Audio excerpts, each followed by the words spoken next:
والله الحمد لله، ورمضان مبارك سعيد وباش ما تموت ان شاء الله، ومرحبا بك مرحبا. ميكرو رمضان مع سعيد. القرآن الكريم كتاب هداية ورحمة للبشرية، ومصدر للقيم والأخلاق السامية اللي كتنور دروب الحياة.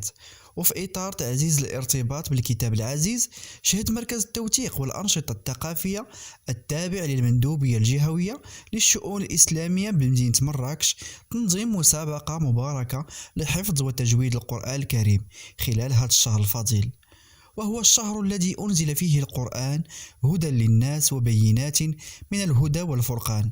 المسابقة عرفت مشاركة براعم واعدة كينتميو لمدارس عتيقة في مراكش والحوز. هاد الوليدات بدعوا في حفظ وتجويد آيات الله، هادشي اللي كيعكس أصالة التعليم القرآني في هاد المدارس ودورها الكبير في ترسيخ القيم الإيمانية في نفوس الأجيال الصاعدة. ابقوا معنا باش تعيشوا هاد الأجواء الروحانية. لا يغفر الله لهم إن الله لا يهدي القوم الفاسقين. القرآن عند المغاربة حظي بعناية كبيرة، لا من طرف الملوك ولا العلماء، لأن ملوكه علماء وعلماؤه ملوك كما هو معروف. المغاربة يمكن أن نقول بأن اعتناءهم بالقرآن يبرز كثيرا خلال هذا الشهر الفضيل، حيث يجتمع الناس ويتنافسون في ختم السلكي وفي البحث عن المساجد التي يتلى فيها القرآن بأصوات تأخذ القلوب وتعرج بها إلى موطنها الأول.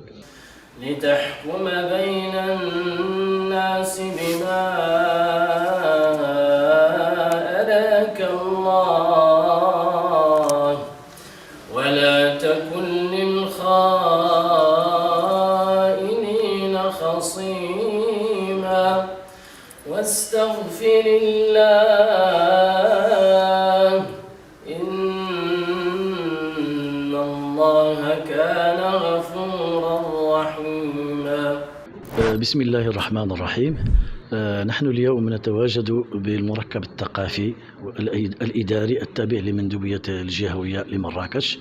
في هذا اليوم احنا جبنا التلاميذ كما شاركوا 4 المدارس، مدرسة القاضي عياد، وكذلك مدرسة إمام مالك اللي أنا مشرف عليها اللي في الحوز، وكذلك مدرسة سقر، وكذلك مدرسة ولاد نطاع مزميز. والتلاميذ والحمد لله جاوا باش يتباراو ويتنافسوا على اعلى الرتب ان شاء الله تعالى. والحمد لله راه كلهم ناجحين، وانما اللجنه عندها الراي ديالها ان شاء الله غادي تختار اللي هما مدى تلاميذ او تلميذ اللي هو حافظ وكذلك متقن للقران الكريم وكذلك للتجويد وكذلك القواعد ديالو. دور هذه المدارس العتيقه اي في التكوين اي الطلبه وهذا الصغار اي الدور ديال المدارس العتيقه والحمد لله هي راه متأصل بمعنى وقديم في المغرب والحمد لله. الدور ديال المدارس العتيقه هي كتنشأ التلاميذ والطلبه والحمد لله، وقد تخرج من المدارس العتيقه علماء الحمد لله اجلاء دكاتره والحمد لله ابناء ديال هذا الوطن، وعندهم الحمد لله تمييز من بين التلاميذ ومن بين الطلبه، لان القرآن الكريم كيربي فيهم الحب ديال الله عز وجل والحب ديال الرسول صلى الله عليه وسلم والحب ديال الوطن ديالهم والملك ديالهم والحمد لله. بمعنى والحمد لله الناس ديال هذا المركب الثقافي اللي ساهرين على هذه المباراة ديال التجويد في الحفظ ديال القرآن الكريم والتجويد ديالو، نسأل الله عز وجل أن يجازيهم عنا خير الجزاء، وكذلك بالرعاية ديال مولانا أمير المؤمنين جلالة الملك محمد السادس نصره الله تعالى وأعزاه وأيده وأكلأه الله عز وجل بعنايته وحفظه، وأسعدنا الله عز وجل بشفائه العاجل، ونسأل الله تعالى أن يقر عينه بولي هذه الأمير من حسن، وأن يشد أزر جلالته بأخيه الشقيق السعيد من رشيد وكافة أفراد الأسرة الملكية الشريفة. والسلام عليكم ورحمة الله وبركاته. بسم الله الرحمن الرحيم، والصلاة والسلام على أشرف المرسلين. أنا اسمي اسمي عبد العالي إدهنا من مدرسة سقل العتيقة لتحفيظ القرآن وتدريس علومه بأوريكا. ونتقدم تحية الشكر لهذه المسابقة والمشاركين الذين شاركوا في هذه المسابقة، وشكرا للقناة الانتفاضة، والسلام عليكم ورحمة الله وبركاته. شكرا لك. نسولك شنو الشعور ديالك انت مشارك في هذه المسابقه؟ فرحان؟ فرحان. قالوا يا موسى إنا لن ندخلها أبدا ما داموا فيها فاذهب أنت وربك فقاتلا إنا هاهنا قاعدون. سيدنا محمد وعلى آله وصحبه والتابعين. بمناسبة شهر رمضان المبارك ينظم مركز التوثيق والأنشطة الثقافية التابع للمندوبية الجهوية بمراكش هذه المسابقة في حفظ وتجويد القرآن الكريم، وذلك من أجل تشجيع الناشئة، لتشجيعهم لحفظ القرآن الكريم وللاهتمام بتجويد القرآن الكريم.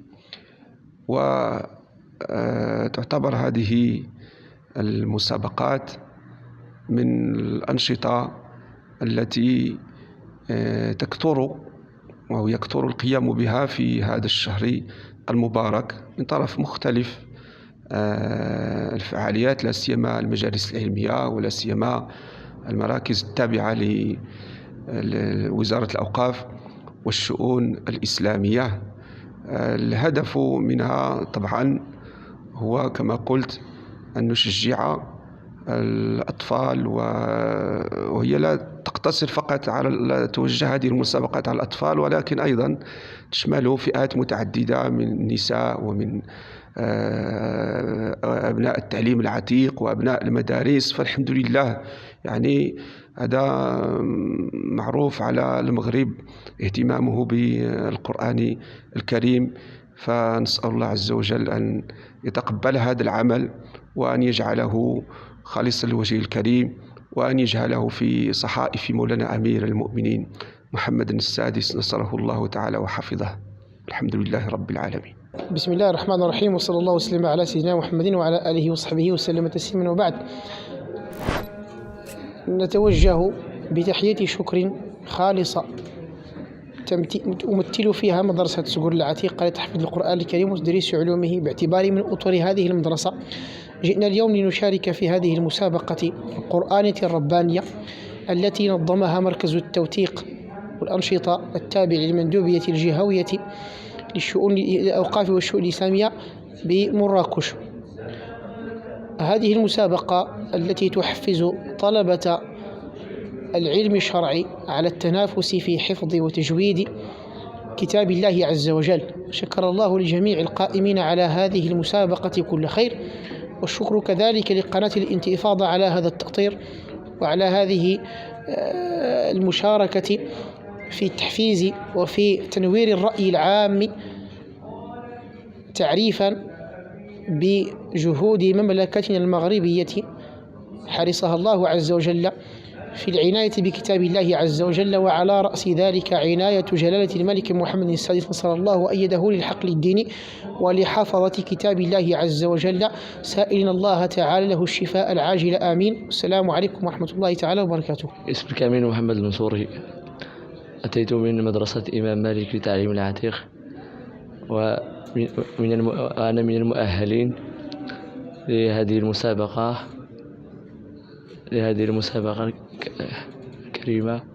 هذا تحفيزا لنا إن شاء الله في مواصلة حفظ القرآن الكريم وتجويده وترتيله إن شاء الله تعالى. السلام عليكم ورحمة الله تعالى وبركاته. اسمي الكامل محمد قروان، وأتيت من مدرسة زاوية سيدي علي أحمد للتعليم العتيق لكي أشارك في هذه المسابقة لترتيل القرآن الكريم وتجويده. أنا جد محظوظ لأنني شاركت في هذه المسابقة، وأشكر كل من يسهر على على تسيير هذه المسابقات ومن أجل تحفيز طلبة القرآن الكريم وتشجيعهم للمواصلة إلى شيء أكثر. وتلك الأمثال نضربها للناس لعلهم يتفكرون. هو الله الذي لا إله إلا هو عالم الغيب والشهادة هو الرحمن الرحيم. هو الله الذي لا إله إلا هو الملك القدوس السلام المؤمن المهيمن العزيز الجبار المتكبر سبحان الله عما يشركون.